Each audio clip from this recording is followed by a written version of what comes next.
Hello friends, welcome you all. आज मैं आपके लिए जो वीडियो लेके आ रहा हूँ, देखिए बात करने वाले हैं एक लार्ज कैप सेगमेंट के स्टॉक की।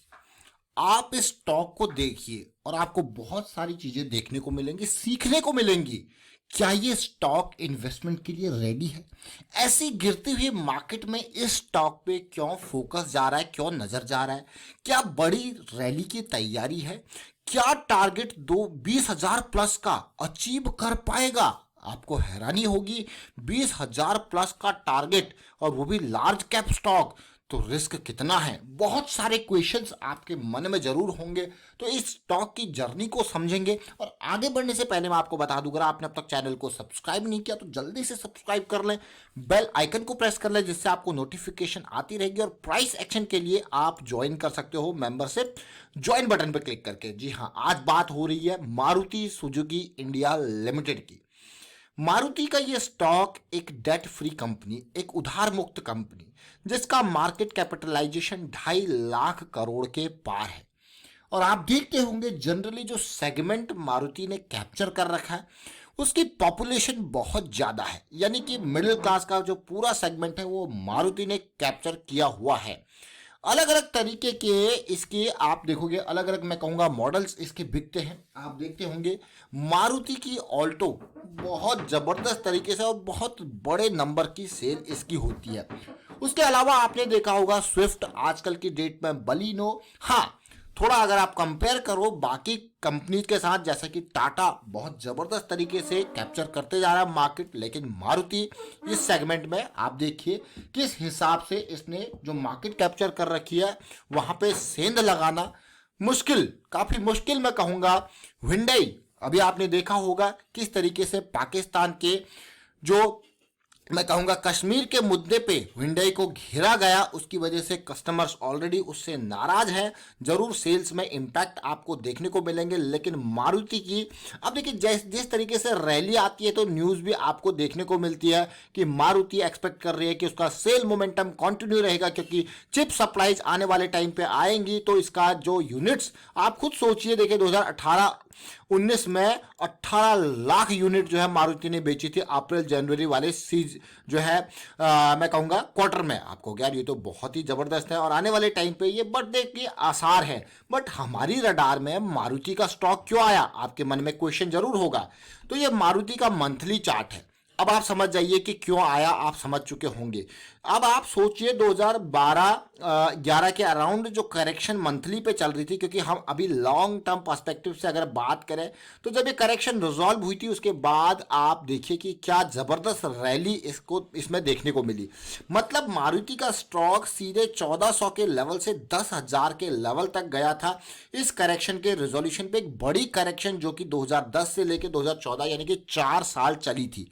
इस 4 साल की करेक्शन के रेजोल्यूशन के बाद इस पूरी जर्नी में थोड़ा बहुत अप डाउन आपने जरूर देखे होंगे, लेकिन ओवरऑल पिक्चर देखिए, जबरदस्त। अब आप उसी तरीके से 2018-19 से मैं कहूंगा इस करेक्शन को देख लीजिए। 4 साल की ये करेक्शन रिजॉल्व हो रही है, तो आगे आने वाले टाइम पे अब देखिए इस पूरी जर्नी के दौरान, जैसा कि आपको पता है फ्रैक्टल नेचर ऑफ मार्केट की बात होती है, तो ये एक बड़ी करेक्शन छोटे टाइम फ्रेम में इस तरीके की सिचुएशन आपको देखने को मिलती है। जैसे आप इस करेक्शन को देख लीजिए, इस करेक्शन को देख लीजिए, लेकिन ओवरऑल ये जर्नी बहुत ही लंबी।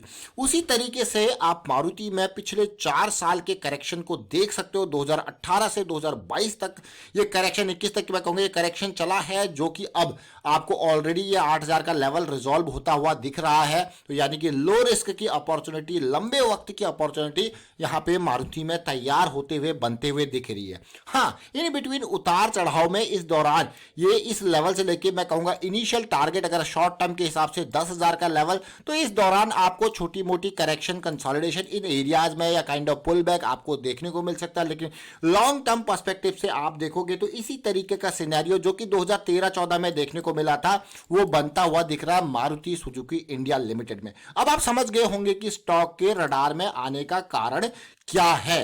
बिल्कुल वही सिचुएशन, हाँ, इन बिटवीन उस सिचुएशन में आप देख सकते हो कि प्राइस प्राइस कई बार ड्रॉप होता है फिर ऊपर जाता है, क्योंकि ये मंथली टाइम फ्रेम है जो कि एक बहुत बड़ा टाइम फ्रेम है। उसी तरीके से अभी करंट सिचुएशन में भी आपको अप डाउन इस तरीके से देखने को मिल सकते हैं। जब कोई बड़ा प्लेयर किसी बड़े स्टॉक को खरीदता है तो ये मत सोचिए कि वो एक साथ उसको खरीदेगा, वो धीरे धीरे उसको एक्यूमुलेट करता रहता है एक प्राइस जोन में, एक प्राइस एरिया में। तो अगर पिछली बार का प्राइस जोन या प्राइस एरिया में देखूं तो ये 1150 के लेवल से 1600 का लेवल तक था, तो बहुत इस बार इस एरिया में खरीदारी हुई कई महीनों तक। उसी तरीके से अगर मैं करंट सिचुएशन में देखूं तो मारुति का जो करंट एक्यूमुलेशन एरिया बन रहा है वो ये 7000 से लेके 10,000 का एरिया इस दौरान काफी एक्यूमुलेशन आने वाले महीनों में मारुति सुजुकी में देखा जा सकता है। और उसके बाद ये एक बड़ी रैली के कि पिछली बार की तरह बड़ी रैली का यहाँ पे संकेत आपको दे सकता है। आपको क्या वाह क्या इंपॉर्टेंट, तो ये कारण है ये स्टॉक, क्योंकि हम मंथली टाइम फ्रेम को फोकस कर रहे हैं और मंथली एक लंबे वक्त का कई महीनों के हिसाब से चलने वाला टाइम फ्रेम होता है। और आप देख सकते हो कि ये 2014 से जो रैली इसकी स्टार्ट हुई थी वो कितने टाइम तक चली थी। इन बिटवीन एक पहली रैली जो कि 2 साल तक चली थी, फिर करेक्शन आया था, फिर अगला रैली जो चला था वो ऑलमोस्ट मैं कहूंगा ये 2 साल और चला था। तो 4 से 5 साल का अगर पूरे उस मूव को देखो तो 2014 से 2018 तक ये 4 साल की ये जो रैली चली बहुत इंपॉर्टेंट। तो आने वाले 4-5 साल यहाँ पे भी कुछ एक आध साल का मैं कहूँगा एक आध साल या 6 महीने का करेक्शन कंसोलिडेशन यहाँ पे इन एरियाज में देखने के बाद एक बड़ी रैली के संकेत मारुति के शेयर्स में आपको आने वाले टाइम पे देखने को मिल रहा है, जो कि मंथली चार्ट के हिसाब से।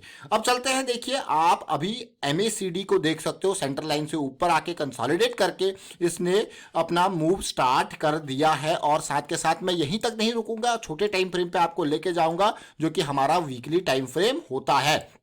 अब वीकली टाइम फ्रेम पे फोकस करते हैं। 200 SMA से हम ऊपर हैं, आप देख सकते हो 200 SMA का सपोर्ट, एक और रैली हमें देखने को मिली। फिलहाल हम इस एरिया में कंसोलिडेट कर रहे हैं और आप ये कह सकते हो उसको कि एक बहुत इंपॉर्टेंट एरिया जो है जोन जो है ब्रेकआउट के बाद ये पुल बैक चल रहा है अभी के टाइम पे। तो जैसा कि मैंने आपको कहा, अगर आप शॉर्ट टर्म बेसिस पे देख रहे हो तो ये लिक्विडिटी एरिया यानी कि टारगेट 10,000 9,000 से 10,000 का इजीली अचीवेबल टारगेट है।